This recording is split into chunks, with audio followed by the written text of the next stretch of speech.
Music driven noise, yeah, the mess we make. Machine Pun Kelly get caught in the fake. Facts and logic with a twist of chest. Strip it down to truth, yeah, forget the rest. Humor pulls the lies right out of the park. Look beyond the shadows that set the dark. Sparks of laughter fire up the night, bringing clarity when they blur the fight. Cut through the chaos, yeah, the tangled lies. Machine Pun Kelly with a set of clear eyes. Truths and jokes gonna rock this show. Step into light where the real facts glow.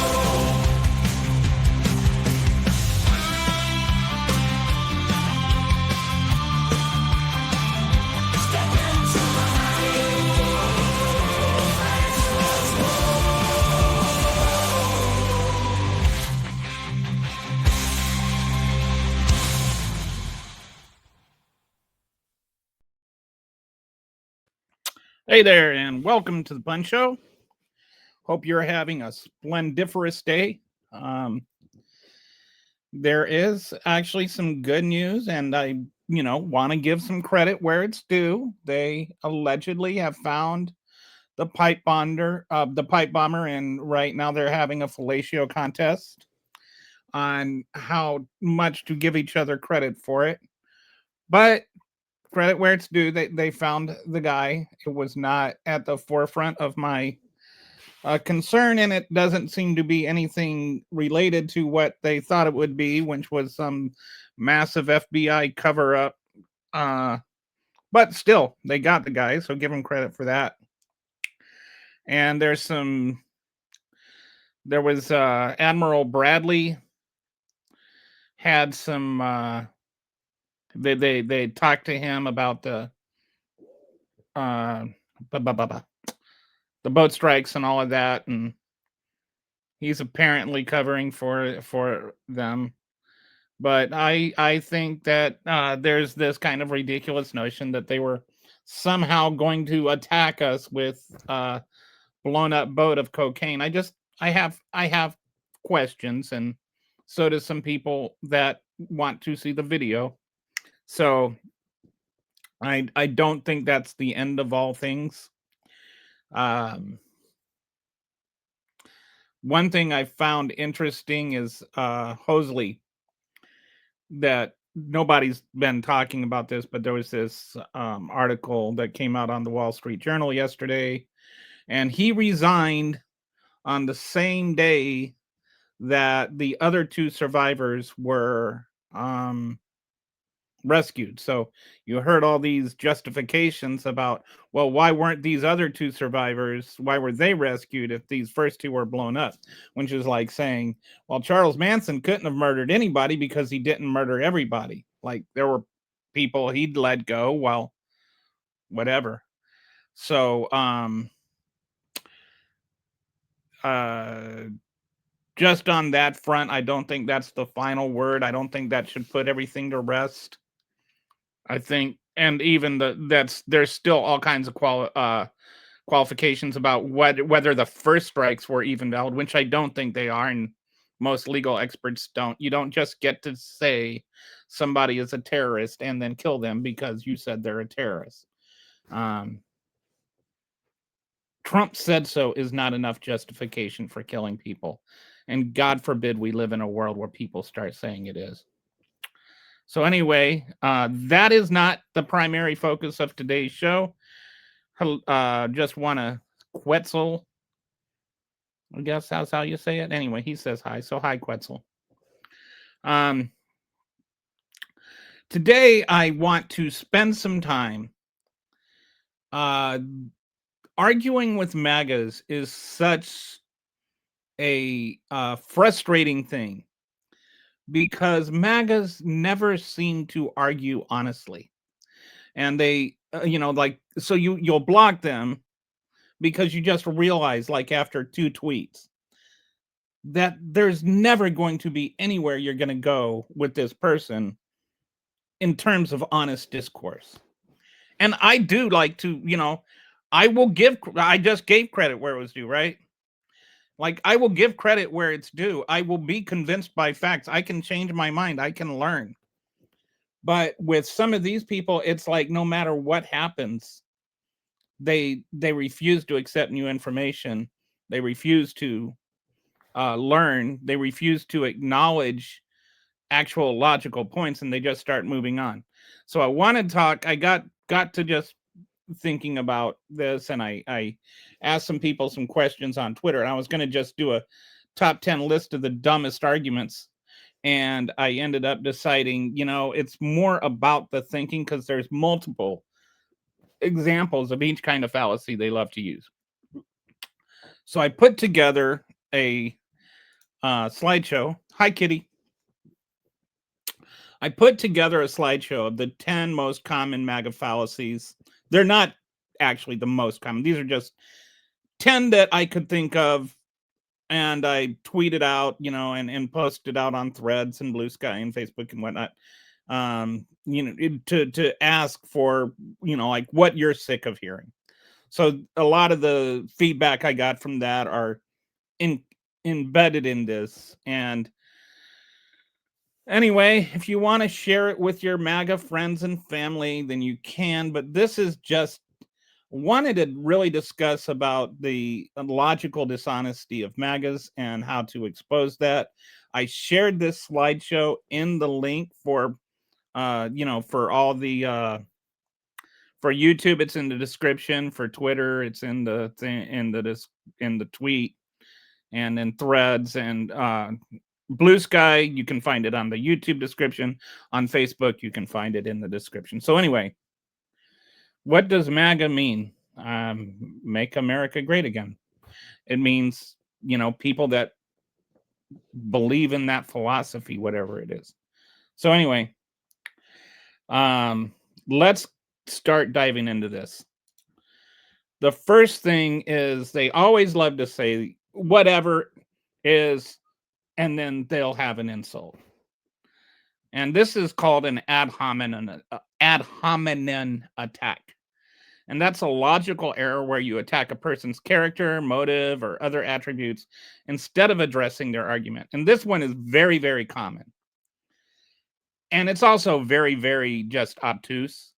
And I just wanted to include this one because it's so ubiquitous.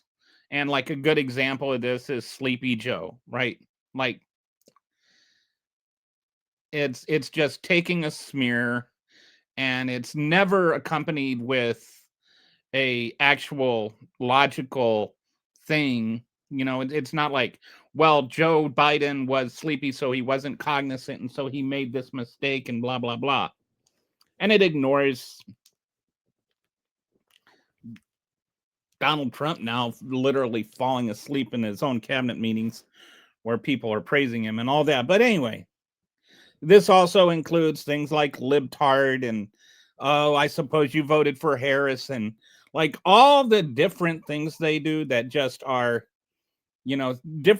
different insults. And it's like 95% of MAGA retorts just fall under this umbrella of ad hominem attack. And anything that you say to attack a person rather than address their argument is an ad hominem attack. Ad hominem. I'm not even drinking. Ad hominem. It's a hard word to say. Say that 10 times fast. Ad hominem. Can't even say it 2 times fast. Anyway, that's the first one. That one is like very easy to address. I think everybody understands it, so I'm not going to spend any more time on that. The second one is, what about, and then just Bill Clinton, what about Hillary Clinton, what about Joe Biden, what about Kamala Harris? Every time you point out a criticism of Trump or a Republican or whatever, there's a whataboutism, what about this guy? Why are you okay when he did that? And this is a fallacy called a whataboutism. The technique or practice of responding to an accusation or difficult question by making a counter conversation or raising a different issue. So like the one that they have been using lately is when you talk about the Epstein files, They're like, what about Bill Clinton? He flew on, the Lolita Express 27 times or whatever. And it's like, what about him? If Bill Clinton raped little girls, send him to prison. I'm not defending him.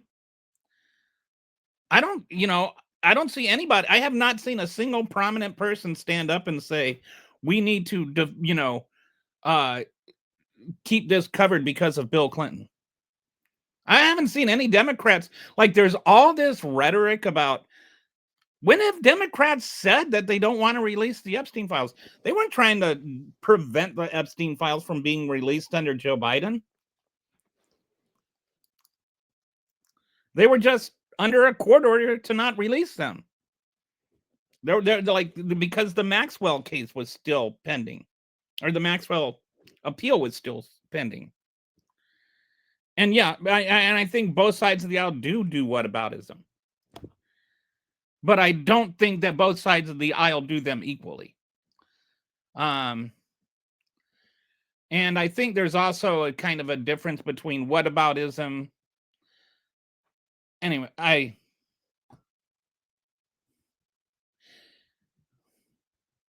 okay, if you say they do, but I'm not going to debate that because it's not really relevant. MAGAs do it. We both agree with that. So not like you're literally whataboutism right now. See, this is so. What about MAGAs? Use whataboutism? What about the Democrats when they do it? Okay, if they both do it, they both do it. It's still a logical fallacy. Whataboutism is like the classic whataboutism.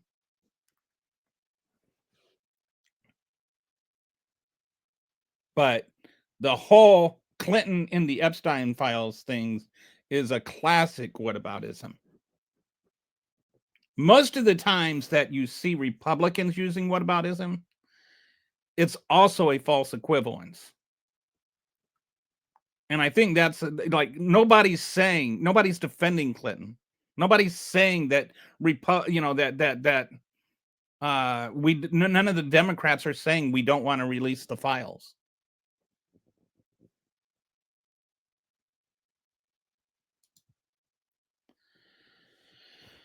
Okay, now this one is a little, now we're going to get more complicated as we go through. The next one is, this thing is happening because of an untrue thing. Like, that's called an argument from a false premise, an argument where the conclusion is based on an untrue, unproven, or unjustified starting assumption. And a good example of that is the whole, illegals are voting, right? Like, you always hear so much about, like, from the America First people and from the what's the replacement theory, and Democrats are importing immigrants, and they're just trying to lie about immigrants coming in, or they're just letting the immigrants come in so that they can vote illegally.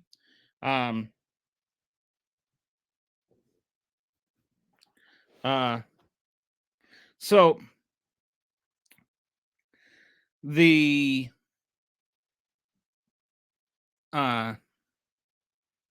all right, I'm just going to display this comment here just so he can scratch his itch, but I'm not going to debate whether or not both sides whataboutism, because again, you're just whataboutism.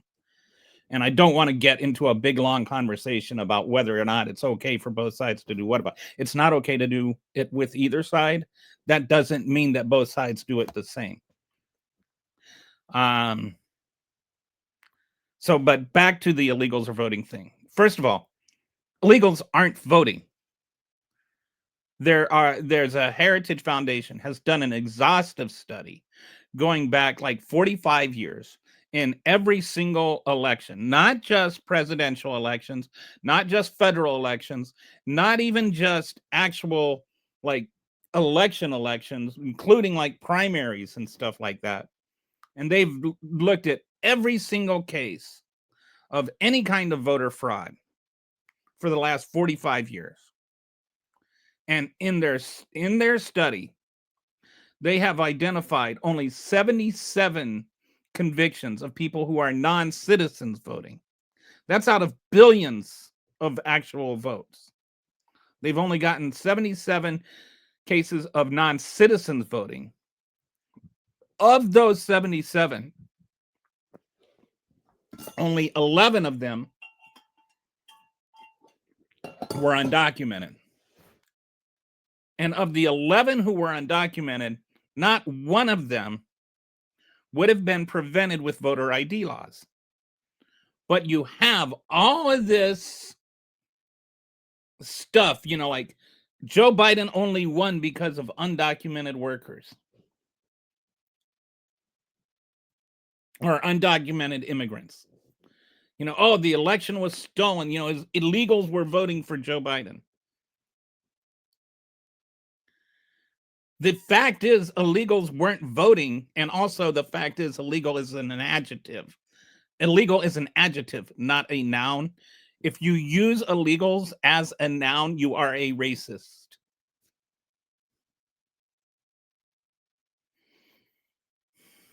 People are not illegal. People can do things that are illegal, but people are not illegal.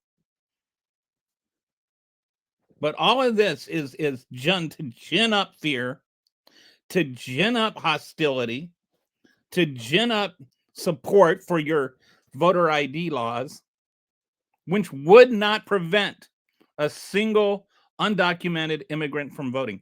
Voter ID laws have absolutely no effect on illegal voting. Like, people need to understand that. And when you use this fake argument that, oh, well, what's keeping illegal people from voting? You want to know what's keeping illegal immigrants from voting? Number one, common sense. If you're here illegally, the last thing you want to do is draw attention to yourself by trying to vote illegally. Like, number two, voting illegally is like really, really hard. You have to, you would have to know that you could imposter somebody else, that person, you'd have to know their address.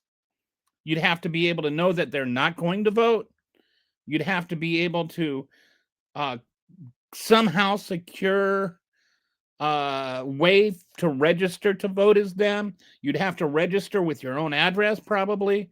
Like, you'd have to go through so many layers of things to where you could eventually get caught.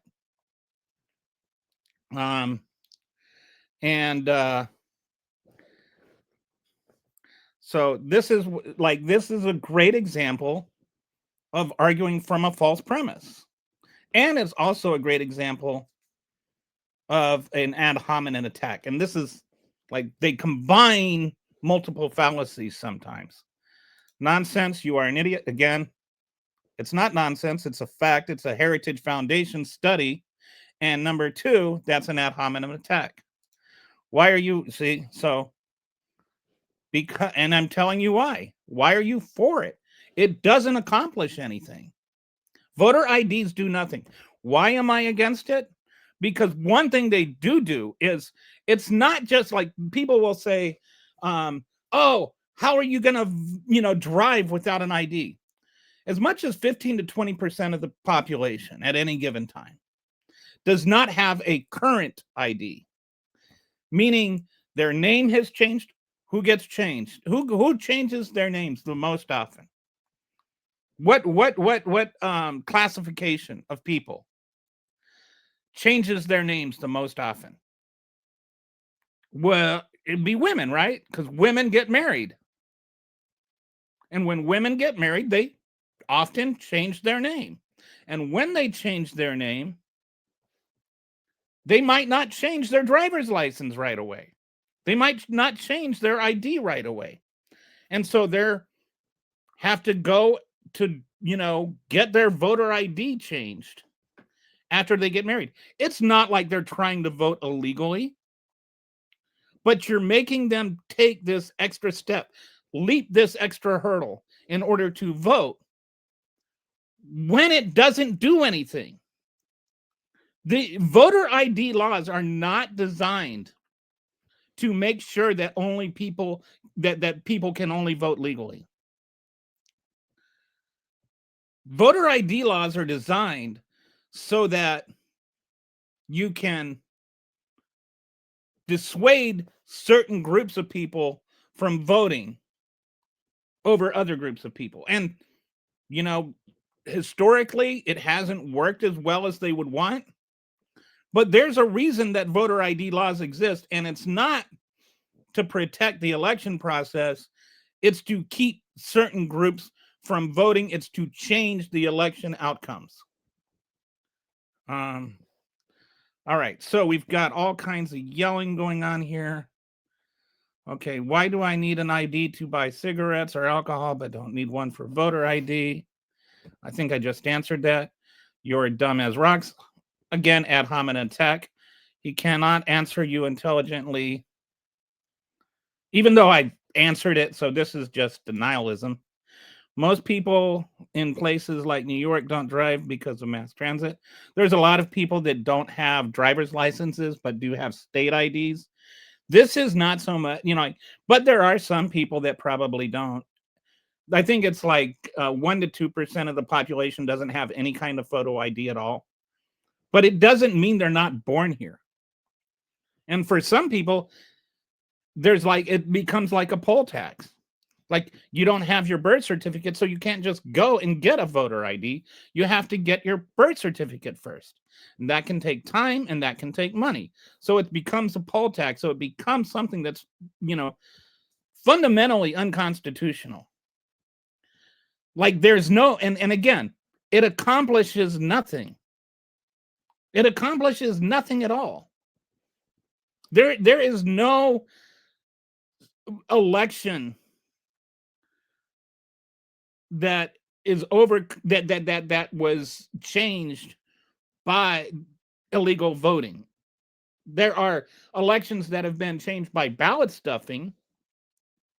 I believe we need to protect election integrity, but individuals voting illegally do not change the outcomes of elections.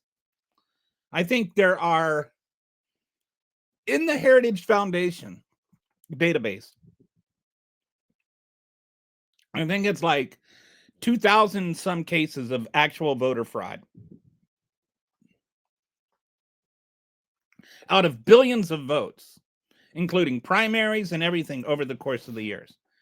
This is what I'm saying when, you need to have facts in order to support your conclusion. And so you got a lot of people on here very, very angry and saying that I am, not pointing out my case. The point is, you need to prove your premise. You need to prove that voter fraud is happening. You need to prove that illegal immigrants are voting. There's no proof of that. There are only, again, 11 cases where there are people who have been convicted of voter fraud who were undocumented. And of those, all 11 would have still been able to vote because they had fake IDs. They had fake passports and fake birth certificates. The very things that you need to get voter IDs, they had fakes. That's why they were allowed to vote. And then when it came out, they were fake. They were convicted and they were sent to jail. I don't see the need to deny millions of people the ability to vote because you're paranoid that one immigrant from El Salvador might vote illegally and out of billions of votes. So, yeah, I tried to be respectful. However, when you claim that using the word illegal as a noun is racist, I now know you are stupid. Okay, look it up in the dictionary. It is. It's an adjective. It's not a noun. When you use it as a noun, you are using it as a classification of people. And typically, when people are using it, they're not using it for the German that overstayed their tourist visa. So it is a racist. If it hurts your feelings that I say that's racist, then that's too bad. It doesn't mean it's not. See, illegals were caught voting, and so were dead people. No dead people were caught voting, and no illegal people were. This is just, you're just saying things. Again, 11 people who are undocumented have been convicted of voting according to the most exhaustive database there is. A database which, I might add, was established to prove that they were. We're not talking about some liberal group here. We're talking about the Heritage Foundation. Okay. ID requirement. Which they are, but not. There was no voter fraud exposed. Like, you keep, like, this, everything you're saying is wrong, and you have no evidence other than you're just saying it.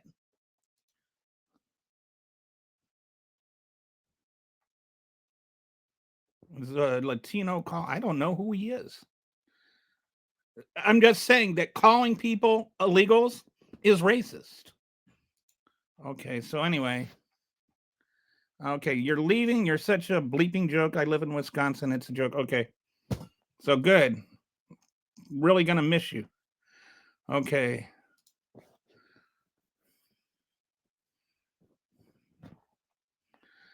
Okay. Okay, I think he left. I think he followed through on his promise. It is a race. Like, this is, I mean, I'm so glad that he jumped on here and kept repeating the same false premise. Again, I'm just going to say this one more time. 11 people have been convicted of voting who were here illegally in the last 45 years. That is a fact according to the most conservative database that there is on this very topic, which was set up to prove that people who are here voting were people who are here were voting illegally. Like this, they tried to prove it. And what they proved is that voter ID laws do not change voting outcomes. I have proven my point. The Heritage Foundation study, look it up. The evidence is only 11 undocumented people have voted in the last 45 years. Only 11 undocumented people, have been convicted of voting in the last 45 years. That is evidence. That is a fact. Aggrievement is fashionable. I don't know. Anyway. So this is why communist boomer. I am neither communist nor a boomer. I am Gen X, dude. And I am not a communist. I have a feeling that, but this is what I mean. Again, ad hominem attack. That's what that is. Ad hominem attack. That's what they, like, almost everything they do is a resort to ad hominem attack. They are literally proving that they use these fallacies by arguing with me using these fallacies. Okay. I don't know that the person is a Latino, but I know that when Clarence Thomas, who is black, makes racist decrees from the bench, it's still racist even though he's black. The thing itself is racist. Doesn't matter if you're, a minority or not while you're doing it. Okay, again, ad hominem attack, not just on me, but on the entire gay community by using the word gay as a slur.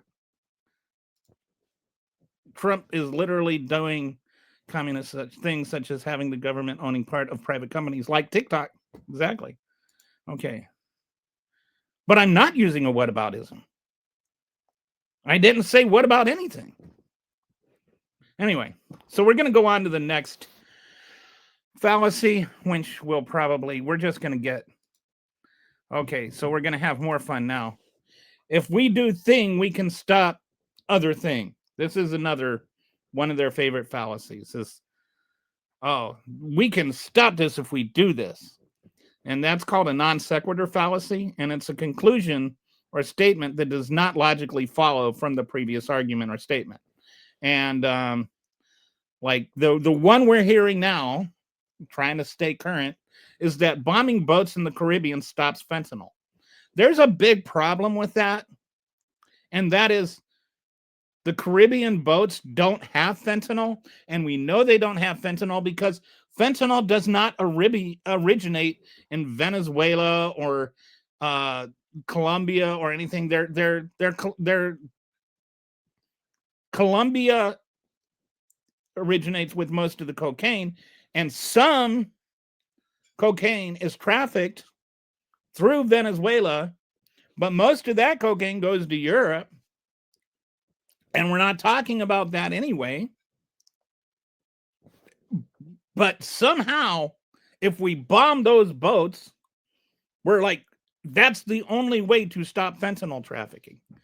90% of the fentanyl trafficked into the United States comes from Mexico over the border through ports of entry, and it's smuggled by American citizens. That's over 90% of the fentanyl that comes into the United States comes in that way.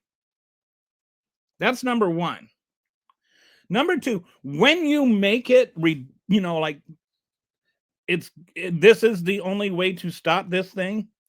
What you do is you eliminate other solutions.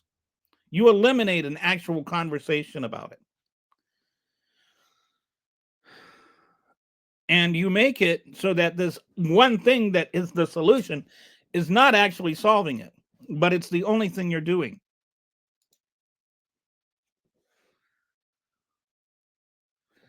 Anyway.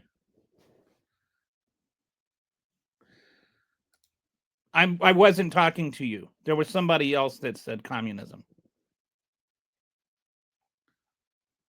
Let me go back. This guy, I was talking to this guy. He called me a communist boomer. Okay. The show's not just about you.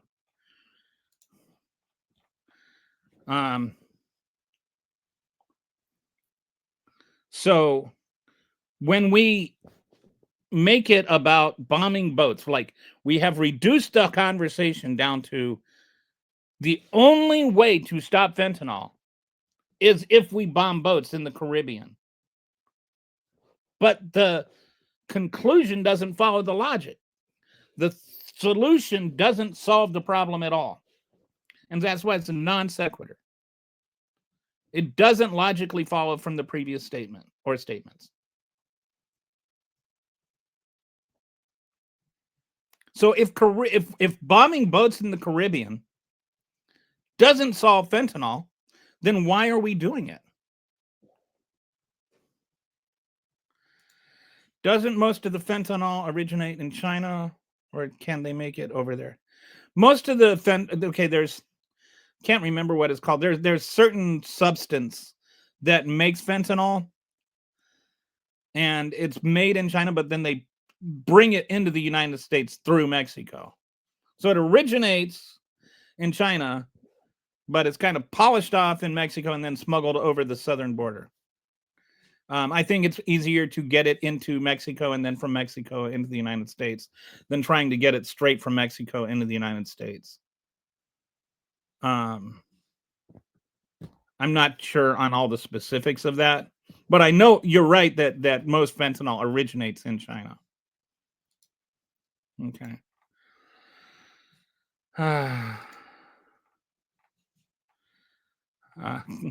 Okay, so we're all reconciled on the communist boomer thing. Okay, precursors. Okay, so got that one. Yeah, the chemicals to make fentanyl come from China to Mexico, and then it's made in Mexico, and then it's smuggled into the United States or something like that. But the important thing is it doesn't originate in Venezuela, and it's not on the Caribbean boats. So if you want to solve the fentanyl crisis, you don't bomb boats in the Caribbean. It has no effect on it. And there's other things like that, like going back to the, like voter ID laws. Like, if the problem doesn't exist, then you're not solving it by these voter ID laws or whatever. A lot of times especially like under Trump, both this time and last time, there's like, he comes up with a solution like a border wall. And then it's like that becomes the only way. I'd say like immigration, period.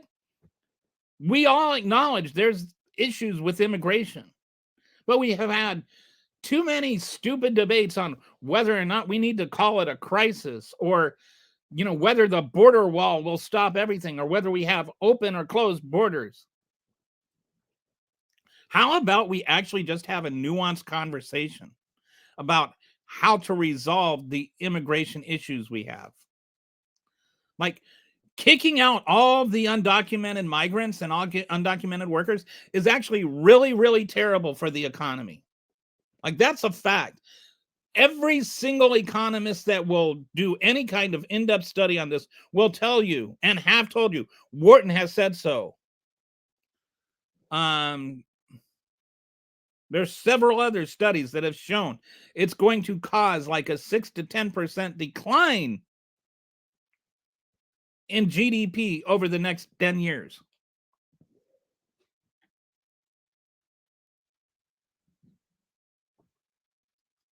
Okay.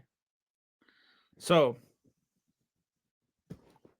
bombing boats won't solve fentanyl, and we need to get away from these non sequiturs. When they tell you that this thing will solve this thing, just call them out. That's a non sequitur. Okay. And this is related to it. There's two aspects to this, right? One is saying this will solve this when it's not actually the solution. And then there's also the single solution bias, which is a cognitive tendency where individuals or terms permanently commit to a particular solution or a class of solutions without thoroughly understanding the problem or evaluating other viable alternatives. So one is like saying it is a solution. Excuse me, reflex. One is it is a solution. The other is that it's saying it's the only solution. So we go from bombing boats in the Caribbean will solve the fentanyl crisis to bombing boats in the Caribbean is the only way to solve the fentanyl crisis. Right? So bombing boats don't actually stop any overdoses since they don't have fentanyl. But also, let's not ignore, fentanyl overdoses were already well on their way down. They've gone down 25% over the last 4 years. And that's because of things that happened. Like an actual nuanced, complicated, multifaceted approach to a solution, including increased border security, including things like increased ability to detect fentanyl, equipment that detects fentanyl, or equipment that detects when people are crossing where there aren't guarded borders. Like, there are actual things that have actually been done to prevent fentanyl from being trafficked. And can't remember what it was, but there was a whole lot of fentanyl, like 400 million doses that were captured during Biden's presidency. And every time they would seize fentanyl, you'd have Republicans sitting there talking about that just proves that the borders are open. Like, somehow seizing the fentanyl meant that they were getting it through. Okay, so that was one thing. It was just border security actually helped catch fentanyl as they were smuggling it.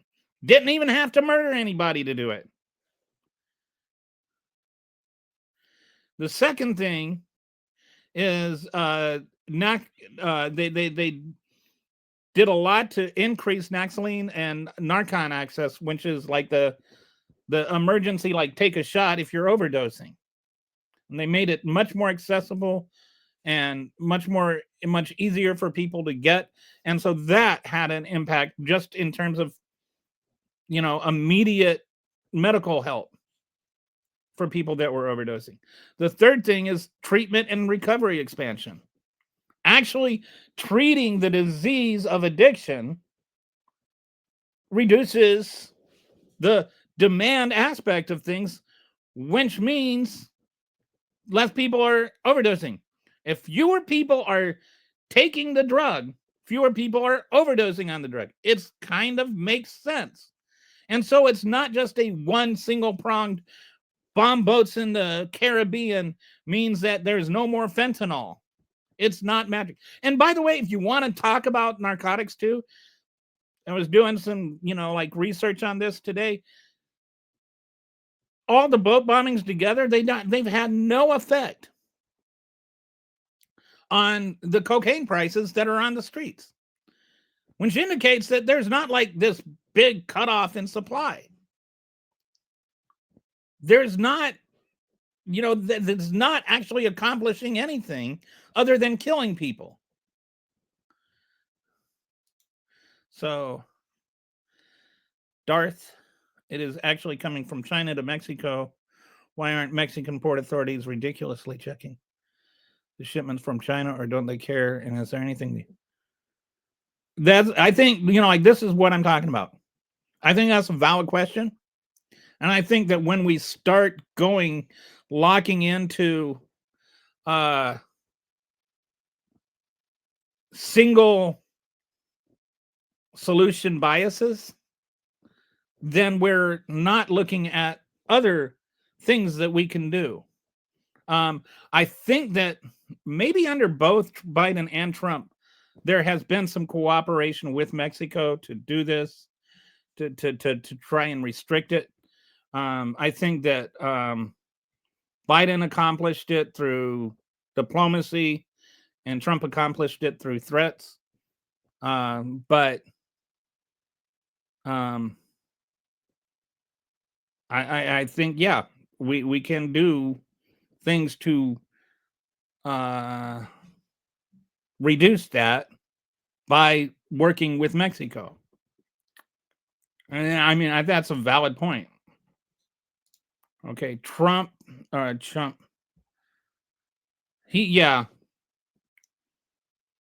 It's become one of those things. And there's also like there's fentanyl has become like this kind of boogeyman drug, like where they have, somebody's in an emergency room and, like there's like a dose of fentanyl somewhere in the room and it's like 11 people die of an overdose or something. Like it's not as they make it seem like it's a lot more deadly than it is. And no, there aren't millions of people dying of it either. It's like, I think last year there were 75,000 overdose deaths overall, like including fentanyl and all other drugs. So I'm not entirely sure of this, but can drug sniffer dogs smell off fentanyl? I don't know. If so, can the USA train the Mexican drug sniffer dogs to actually?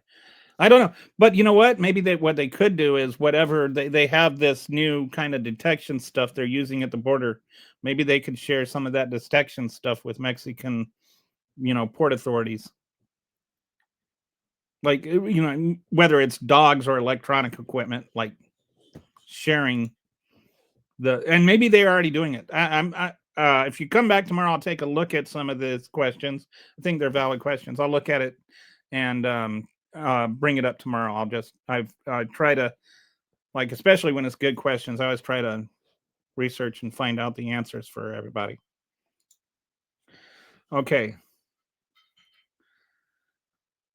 I made a typo here. So, but like this thing only happened because of Biden. Like you'll see a lot of these kinds of arguments. Like they'll just blame Biden for stuff. And that's called a scapegoating fallacy, and that's an informal logical fallacy where a person or group is unfairly blamed as the sole cause of a complex problem, often as a way to avoid responsibility or to deflect blame from the actual causes. And like a couple of examples are the Ukraine and the Gaza and the wars in Israel and or the wars in Gaza and Ukraine. Learn how to talk, Kelly. Like both of those wars go back centuries and have a complex geopolitical reason for it. Russia has always valued the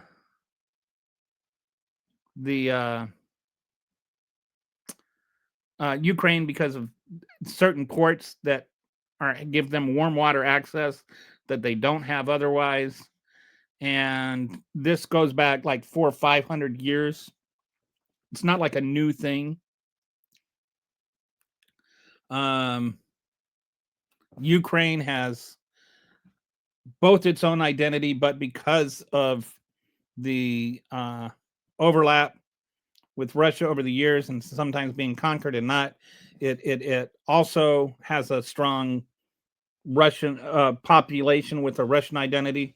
The closest thing I can think of that, like maybe people would understand or might have some kind of understanding of is Ireland, where there's like both the Irish and the British and, the Protestants and the Lutherans. Although this doesn't so much have a religious component, but there is,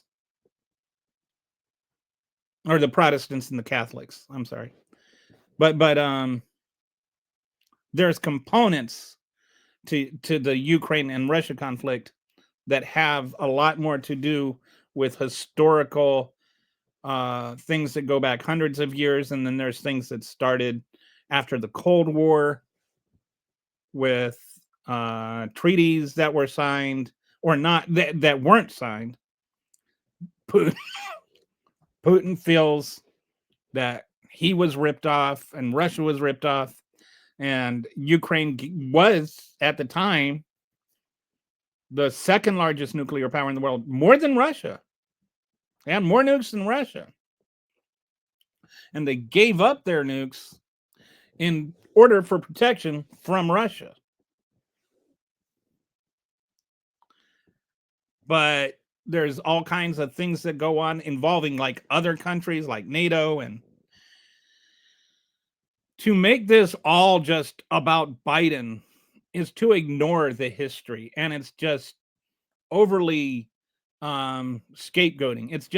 It's a way to make it Biden's fault to get people to blame Biden for their own political purposes. The Ukraine war has nothing to do with Joe Biden. I'm just going to tell you, Russia did not invade Ukraine because Biden was president. They would have done the same thing if Trump was still president, unless Trump just, conceded Ukraine to them, which he's already trying to do anyway.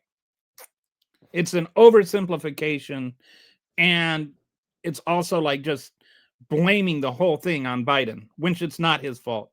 Same thing with Hamas did not go into Israel on October 7th because Joe Biden was president. Joe Biden didn't let that happen.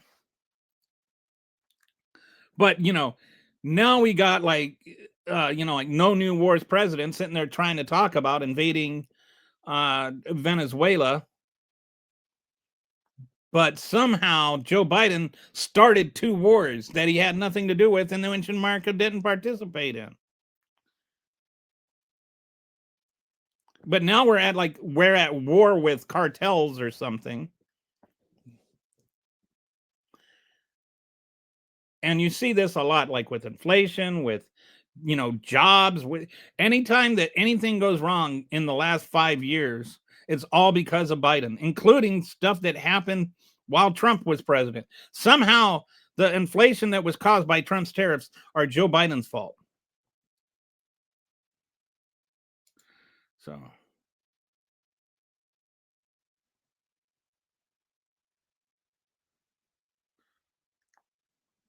I agree. Okay. So so anyway, that's the scapegoating fallacy. We've addressed that. You'll notice that a lot. You know, they love to blame Joe Biden for everything. Okay, so then the next thing. This one is this one just really grates me. This is like one of the guy that got all mad at me and left and stormed off because I said that it's racist to use racist terms. Uh he'd probably get really mad about this too. But like when they use a certain incident to prove that a certain group is bad, like with the one immigrant murdered the one girl in Georgia, and so therefore all immigrants were murderers, or the DC shooter was an immigrant, so we need to go and look at all these 19 countries and stop or stop any immigration. We're going to put a freeze on all asylum, like, because one guy did one thing. And that's called a bigoted generalization fallacy, which is a kind of specific of what's called a hasty generalization fallacy that is rooted in prejudice. This occurs when someone draws a broad, unjustified conclusion about an entire group of people based on a small, unrepresentative, or biased sample, leading to the stereotypes and prejudice. So, like the DC shooter, there's been, of all the people that came over from Afghanistan, as far as we know, there's only been one that actually did anything like this, right? And he was, according to Pam Bondi, radicalized here. Whether he was actually radicalized or whether or not he just had mental health issues stemming from the fact that he helped murder his own people in Afghanistan might have had some long-term mental health repercussions for him, and then we as a nation couldn't take care of his mental health. But somehow everybody in Somalia is to blame. The way that Donald Trump talks about Somalia because of this incident, calling them garbage or whatever. It's just, now it's anybody that has immigrated in here and is darker than Stephen Miller is suddenly a murderer. This is called a bigoted generalization fallacy, and it's one that MAGAs love to use. It's like, you're just for murder now if you think that immigrants aren't terrible people. Oh, whoops, I forgot to change or update my thing there. My my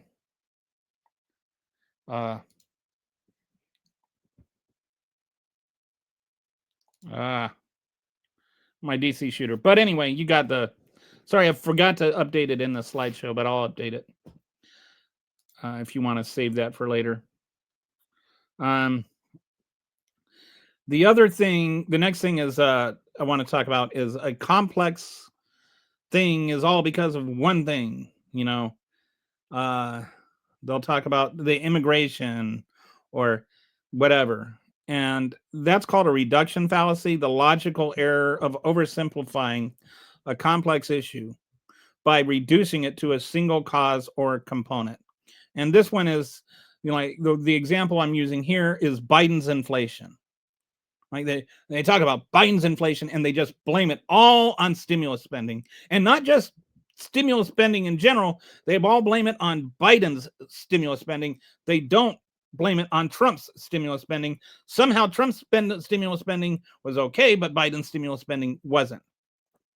When the reality is, if you look at any economic research on this, there are multiple causes of inflation. Even if you look at like the Heritage Foundation and conservative think tanks, they'll say at most 40% of it was because of stimulus spending. There were multiple causes of it. There was the global supply chain disruption and energy price shocks. Those were the two main things, actually.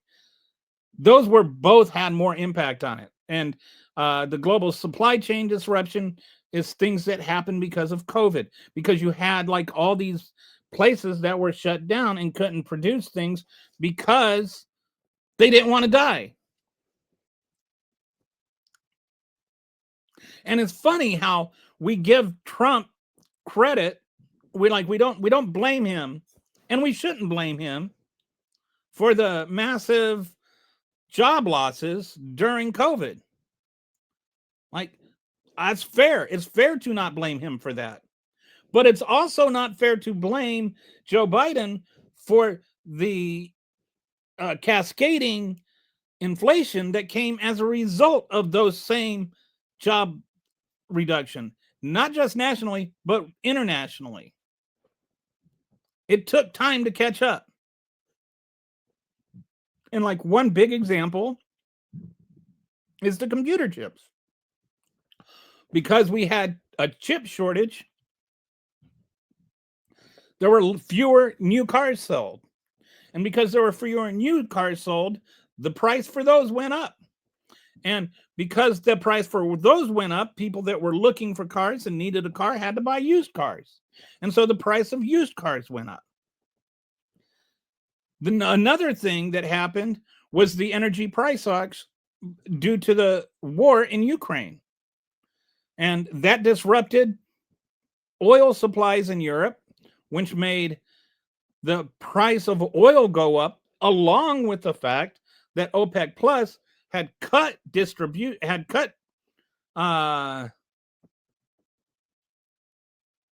what's the word?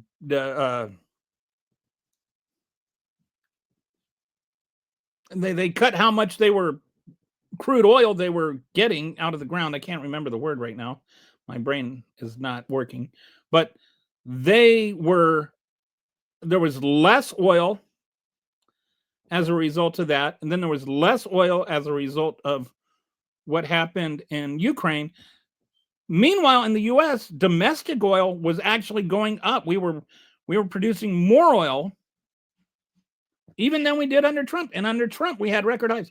We were producing record oil amounts under Biden.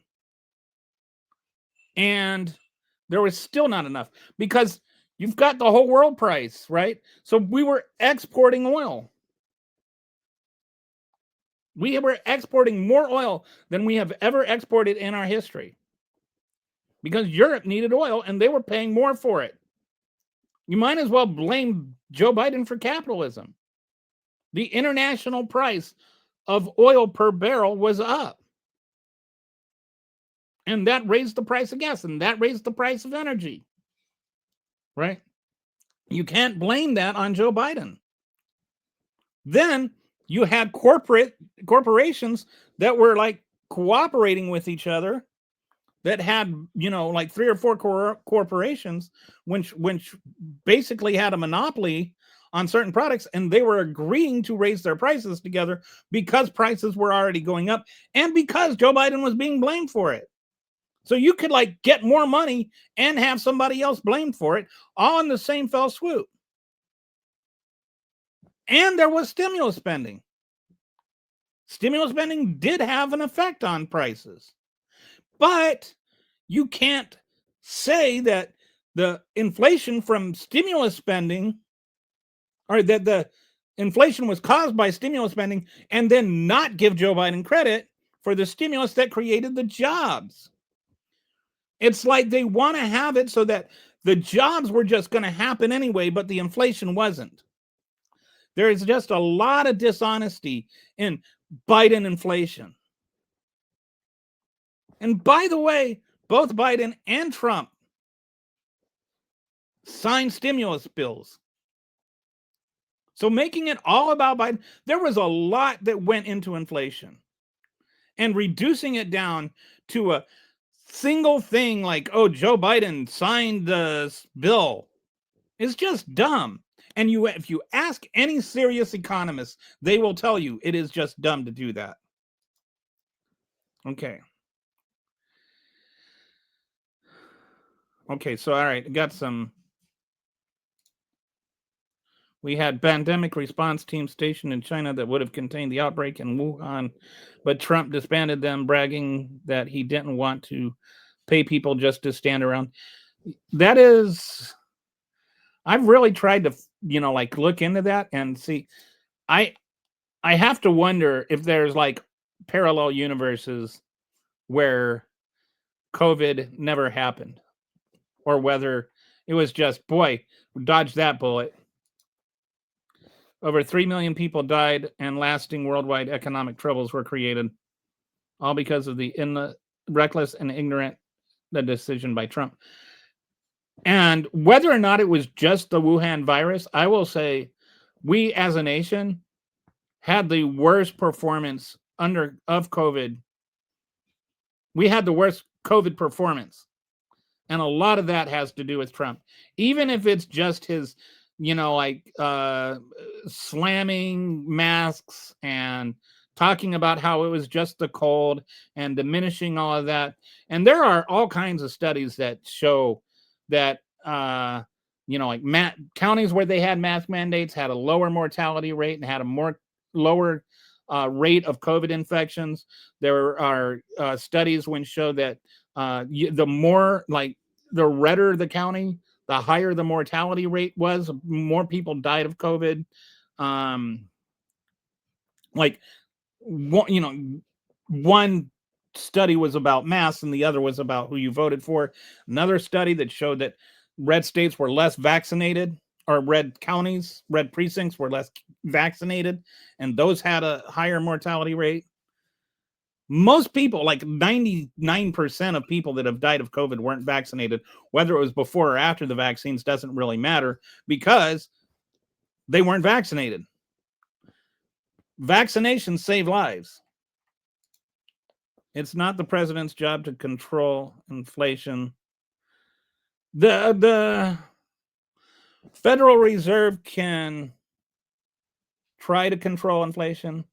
I don't like the Federal Reserve isn't really there to control inflation either, but it does try to control inflation. But yeah, you're right. I think that regardless who the president is, sometimes we put too much attention on the president in terms of inflation. The one place where I will make an exception is when you have tariffs, because when you have tariffs, that's literally designed to cause inflation. And so when you have a president unilaterally imposing tariffs and then inflation follows, you can pretty much blame that on the president. MAGA is a cult and a terrorist organization. Who sanctioned Russia and created the shortage in Europe? Well, you're talking about this in isolation. Who invaded Ukraine? Like, there was a reason that Russia was sanctioned. The overt corruption of today has been like Trump's corruption is unreal. He's made literally billions and billions and billions of dollars, like $11 billion off of the being president. Sweden didn't drink the COVID. I'm not going to debate that. This is actually what we're talking about right now is historical revisionism. There's no COVID Kool-Aid, and Sweden didn't have the lowest mortality, and there was like all kinds of the reason Sweden did better is they didn't need to be told. They wore masks without being told to wear masks, because they just thought, I want to go exist in a society where I don't have to kill people. All right. So anyway,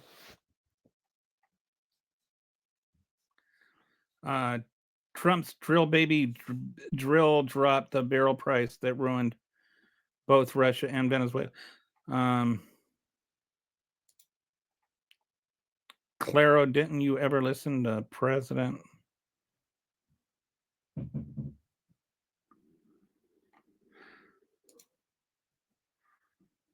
Don't look at the WHO studies. Okay, I don't know. This is what I'm talking about, historical revisionism. You've got somebody here that is just cherry picking data and trying to prove that COVID was a hoax or whatever. And ignoring the fact that like millions of people died of it.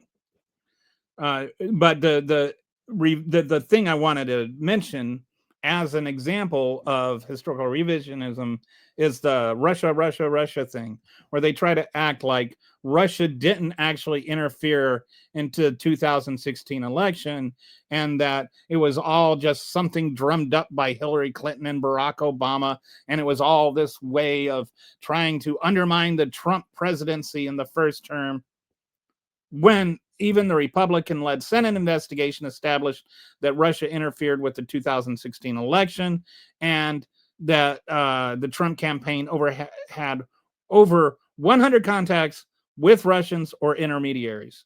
Like, the Mueller report never absolved him the way he said it did.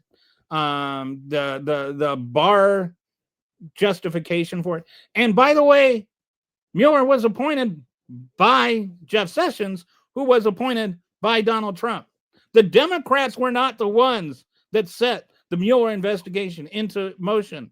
The Democrats didn't start the Russia investigation. The Russian Senate that investigated was a Republican-led investigation. This idea that Russia was a Democratic hoax is wrong on both counts, because it was neither Democratic nor Russian or nor a hoax. Russia interfered with the election. That's just a fact. And all the Russia stuff that you hear from Donald Trump doesn't change that. And you see this kind of revisionism when it comes to mask mandates, when it comes to vaccines, when it comes to COVID, when it comes to Russia and election interference, when it comes to January 6th, when it comes to, there are very fine people on both sides, to virtually every talking point. They will sit there and they will just shout and shout and shout the same ridiculous nonsense until you just walk away from the conversation, and they will pretend that they were proven right. But they were wrong on all of those.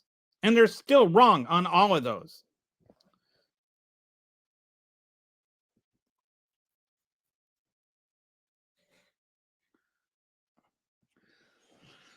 So, just gonna, thanks. That's the problem. You assume what I think I am. I just gave you 2 facts.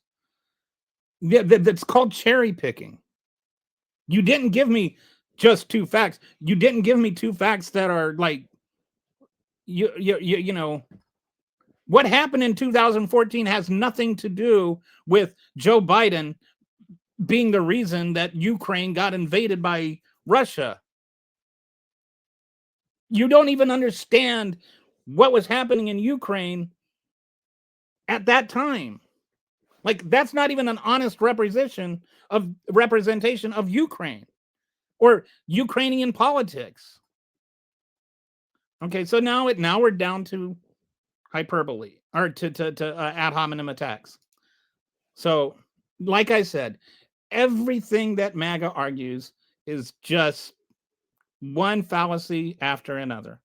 And that actually brings me to my final point, which is like just the avalanche of nonsense. They build one fallacy after another, one lie after another, one cherry pick fact after another, and they just delude you with nonsense.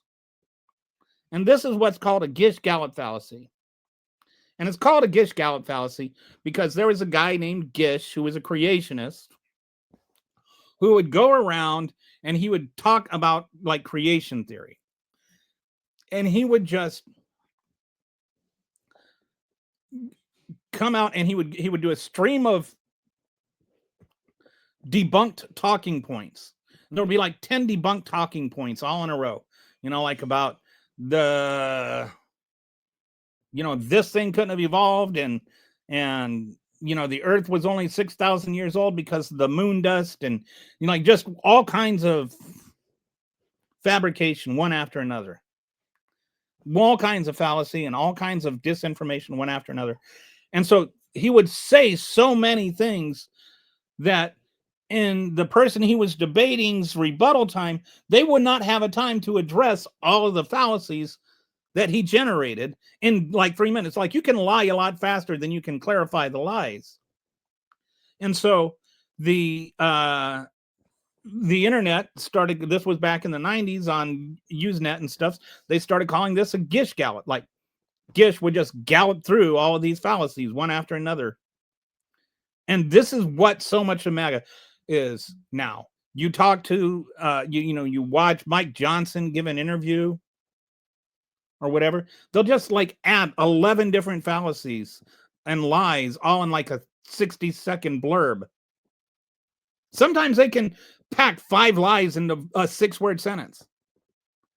And if you want a good example of a Gish Gallop fallacy, just listen to any Donald Trump speech. He will just compound lie after lie after lie after lie. So, all right. So here's some things. Okay, so you're a simpleton, ad hominem attack. LOL, you are full of crap, ad hominem attack. By gishing all over all the place. And you believe Harris, see, whataboutism. And the Dems are so honest, really, like what whataboutism? See what I mean? Like, all the things that I am talking about, the MAGAs in my comments are doing. Like, every single thing is not only, I don't just have representative arguments in my slideshow, I have representative arguments in my comment section. Like, everything. Like, they never take new information and absorb it and then go, okay, well, that makes sense, but what, and then come up with a rebuttal that's logical. What did Trump lie about? Are you serious? Okay, how about Russia is a hoax? How about COVID is a hoax? How about COVID is just the flu? How about the phone call was perfect? How about there are very fine people on both sides? Everything that Trump says is a lie. That's like saying, what circle is round? Like, there is nobody that has, they have documented 35,000 lies just in his first term. And his second term, he's gotten worse. Name something he said that's true. That's the challenge. Name one honest talking point he has.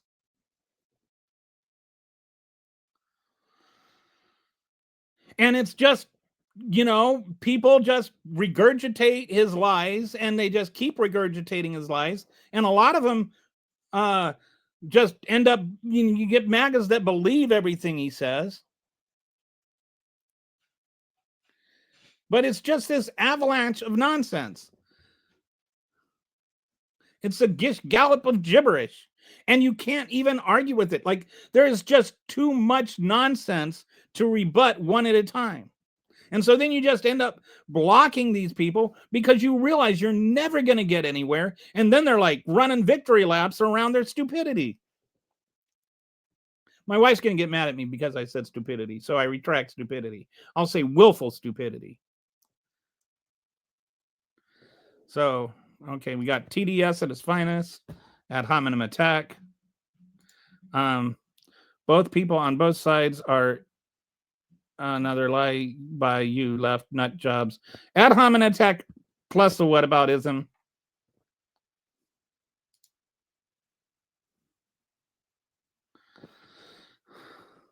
So anyway, this is my story, and I'm sticking with it. Again, if you want to, like, save the slideshow, feel free. I shared the link to it in the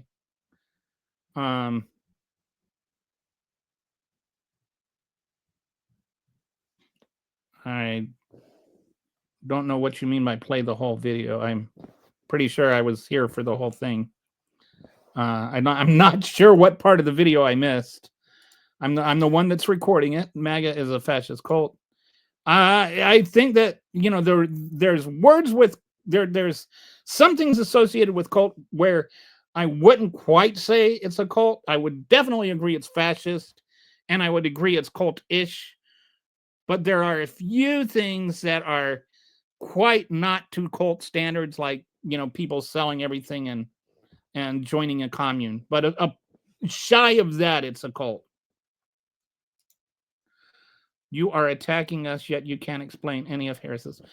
Why do I see? This is whataboutism, and this is actually also this is another fallacy. It's called moving the goalposts. It doesn't matter if what Harris's policies are. It doesn't change that all of these things are still true. And this is not about Kamala Harris. Like, you need to get out of your binary thinking and just, is what I said true? Sure they are. What are you? Can you even admit when your party? I don't know if that is addressed at me or not. I don't know. Are you talking to me about whether I can admit when my party is lying? I will admit when my party is lying. But I don't know what that has to do with this. Like, if I can't admit when my party is lying, this is going back to, this is like a whataboutism once removed.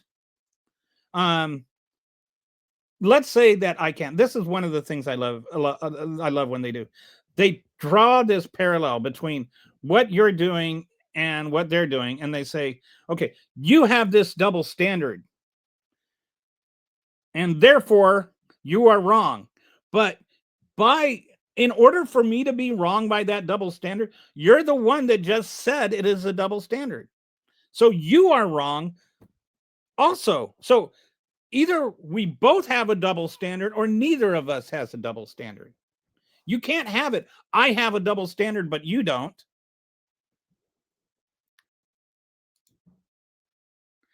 Right. Harris and Biden is not the issue. Stay on topic.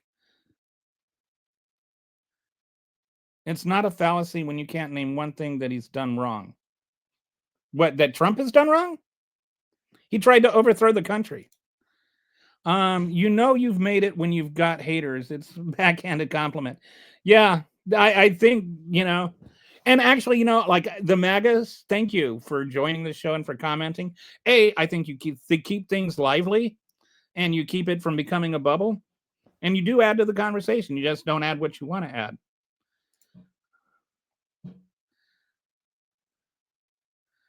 Okay, again, right now, Kamala Harris is irrelevant to the conversation which we are having. I agree with much of what she said. I do not agree with everything she proposed, and I could very much go through a lot of what her policies are that I agreed with. One example, she wanted to give home care workers, she wanted to for in-home work, in-home home health care. So like what was, I'm not using the right words, but like if you have what you call sandwich moms, right? Where they're taking care of parents and children at the same time. All right. And so then the parents would have to go to nursing homes. So rather than spend more money sending their parents to a nursing home, which neither the parents nor the mom wants, pay the mom with Medicare money to take care of her own parents. Like, just let her be the paid healthcare worker that, it's not, this is not a professional degree. She's not a nurse, but just somebody that's feeding the parents, bathing them, doing all that kind of stuff for parents that would otherwise have to go to a nursing home. That's a policy I think that a lot of people would agree with. And a lot of it doesn't just affect liberals or minorities or whatever. A lot of MAGAs, a lot of tradwives would have been really helped by this. So I definitely could advocate for Kamala Harris's policies, a lot of them. And I think she was a better solution than Donald Trump, but we're not talking about Kamala Harris right now. Do you understand that? We're not even talking about Donald Trump right now. We're talking about logic. And your logic is to deflect from the conversation, which is bad logic. Stick to what we are talking about, Todd. Sure not. You got to blame everything on the guy who just came into the office. No, I'm not blaming everything on the guy that just came into the office. I blame him for what he has done. You blame everything on the guy that just left office, and you blame him since the day he came into office. Again, I'm the one that's saying reductive fallacy is bad. You're saying things I have not said. I never said everything that's wrong with the country is Donald Trump's fault. I never said that.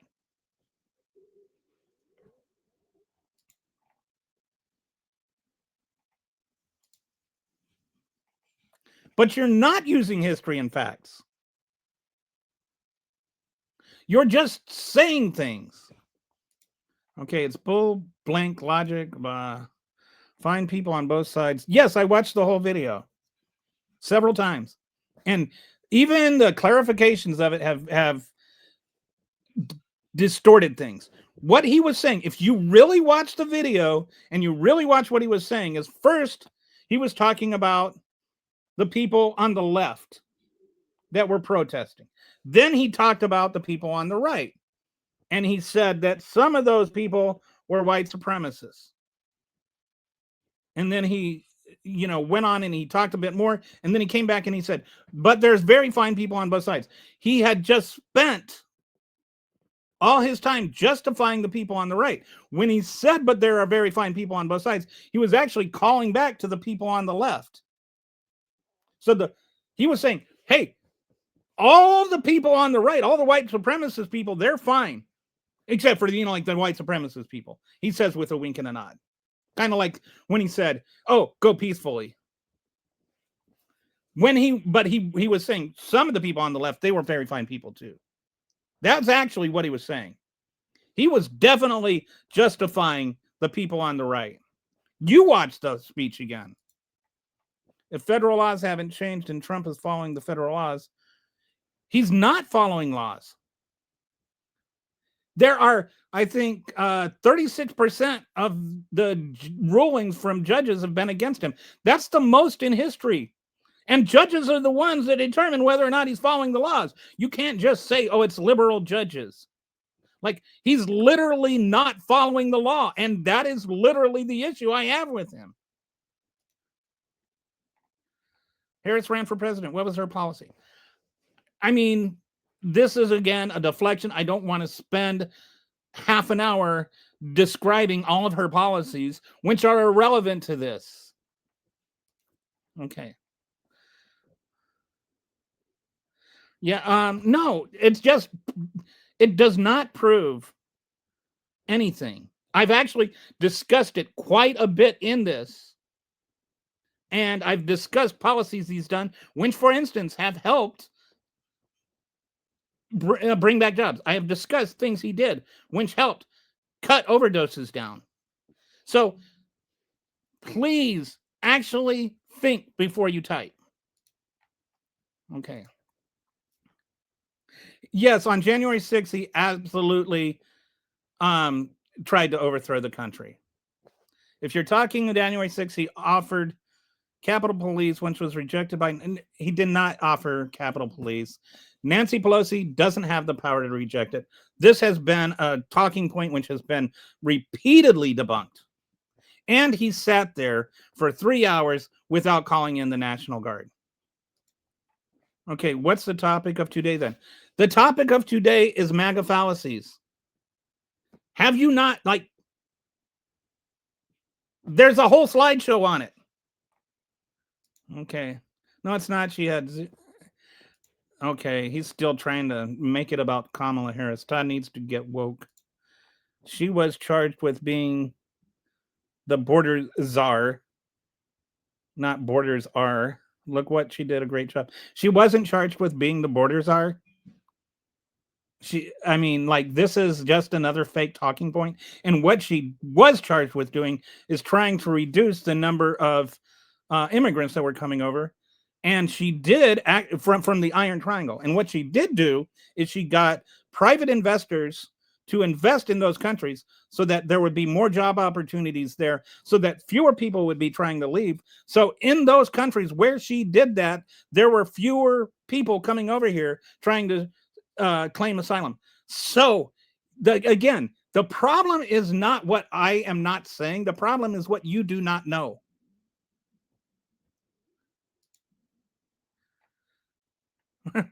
Stay black. Okay. I don't I don't know what that was. She was. No, she wasn't. Okay, the conversation is about MAGA fallacies, but and then this is, like, everything is, they just get, like, MAGAs, they get so panicky when you start stating facts. They can't actually address the thing that you're saying. They'll either just dig in and just repeat the same thing. Kamala Harris was never named a border czar. Like, that's a fact. You cannot establish that she was named border czar. You can't find Joe Biden saying she was a border czar. What you have is people on Fox News misrepresenting what happened and ignoring what she did. She was never in charge of the economy. I mean, like, just, they have it. Like, right now, is JD Vance in charge of the economy? Caregiver, yes. The caregiver. That's what I was trying to think of. The caregivers. She wanted to make them like, like trad moms that are taking care of their moms and their children. She wanted to be able to pay them for what they're doing so that she could alleviate financial concerns for the family, where that person is clearly doing a lot of work, and it would have saved the government money. That's the incredible thing, because that would have cost less money than sending them to a nursing home. Like, what? And this, to me, this was one of the things that she proposed that I thought should have been easily jumped on by both sides. Like, why would anybody be against that?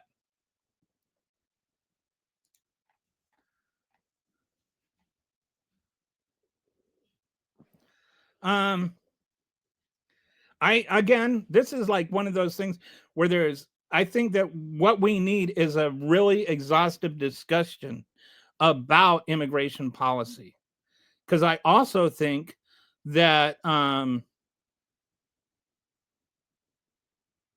using undocumented workers as cheap labor, I don't think, like, slave labor is a bit of a stretch. They make about, like a few less dollars than Americans, and that does lower the price for American labor on those, low income jobs. So I think that we need to, but there's also real reasons that they're hired, and it's not just because they're cheaper. It's because to hire them legally, there just aren't Americans that want that. To hire them legally costs about $7,000 more per worker because of the hoops you have to go through to get the visa. I think it's called an H-2B visa. To get them over here, you have to spend, like, all kinds of money on transportation, recruiting. You have to pay for their lodging and their food and pay all this stuff. So it ends up being $7,000 per worker. So if you've got a farm and you're barely getting by at like $40,000, $50,000 a year, and you have 10 workers, and you're going to add $70,000 a season to your crop, well, you're going to just start losing money, and then you're going to start losing your farm. So we need policy adjustments to where people can hire undocumented workers and pay them a reasonable amount legally. Like we need to I shouldn't even say undocumented workers. We need to change what undocumented worker even means. We need to make it easier for people to hire immigrants. Democrat logic is this is like kind of a self-owning thing, right? This is an ad hominem attack talking about how our logic is tainted. Get it together, Tim.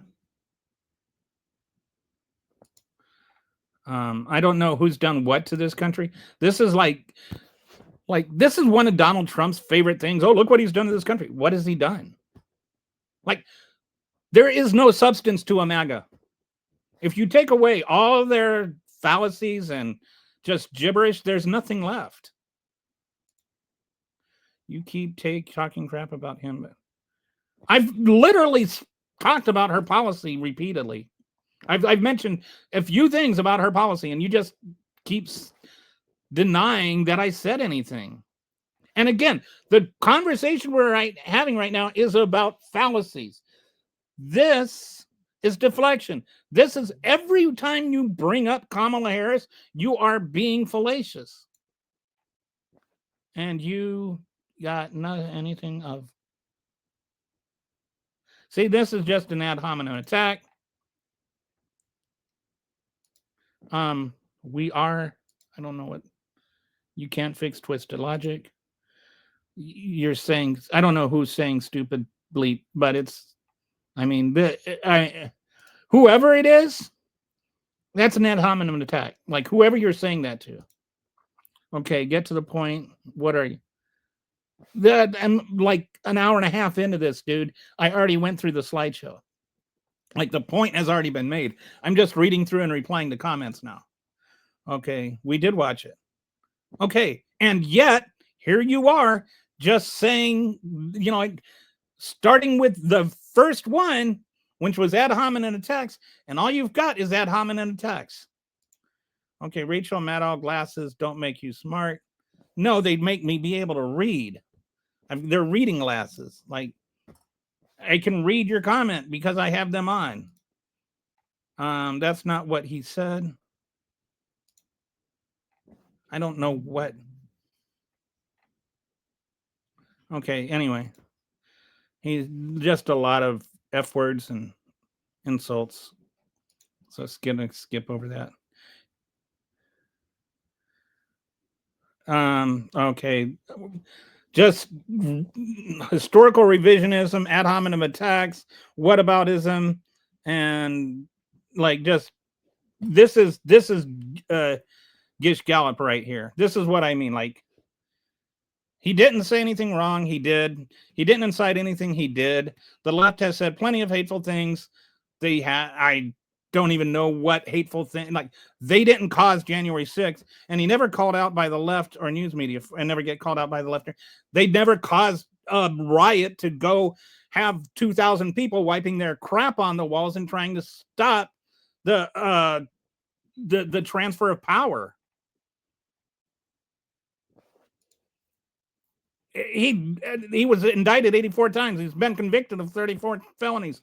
There is like, yes, he has broken laws. He said make it peaceful one time. He said fight 20 times. He sat there and watched the whole things on Fox News, had people pleading with him, even his own family pleading with him to stop it, and he didn't pick up the phone. No, he wanted that to happen.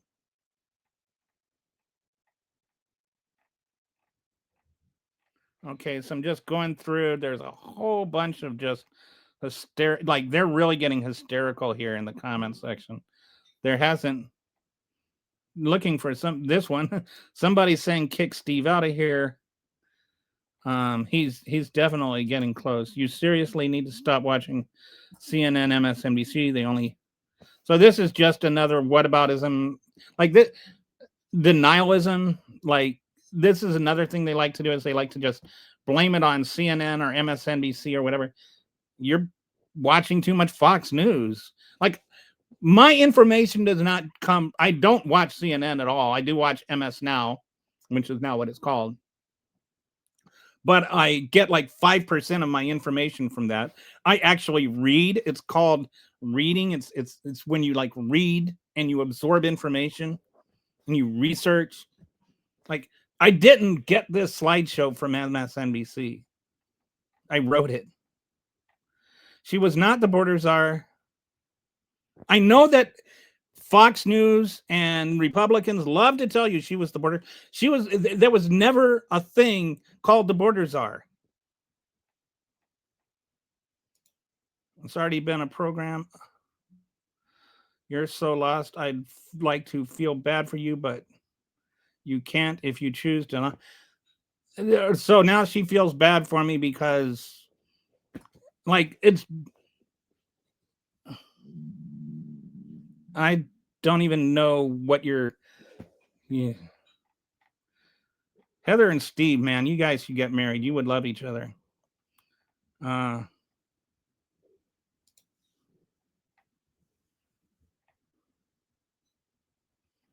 So I'm looking to see if there's anything of substance, but all it is just proof of why I made this slideshow.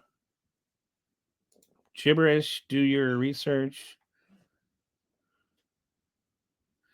I don't even like this is like what is it's just like crazy talk. Boy, Heather is really, really angry. Have you ever heard of Delta 8, Heather? I'd suggest it. Okay, now I got like this guy is calling me an ass clown. He's still calling me an ass clown. Democrats. See, this is what I mean. Like I'm just clicking through these. Like, okay, here I love when MAGA uses terms they don't understand, for example. Okay, got Trump baby. At least he can talk. Socialism, communism. Yeah, when they call people socialist, communist, Democrat, liberal, and they like confuse everything. They don't even know what the words they're using mean. Anyway, thanks everybody for watching. Even the MAGAs that just, I don't know, like seriously, guys, research. Go and look up, Kamala Harris. Was she a border czar? Ask Grok. Ask Claude. Ask ChatGPT. Was she ever officially designated a border czar? Do it. See what happens. So Todd is all for Vance or Tulsi. Okay.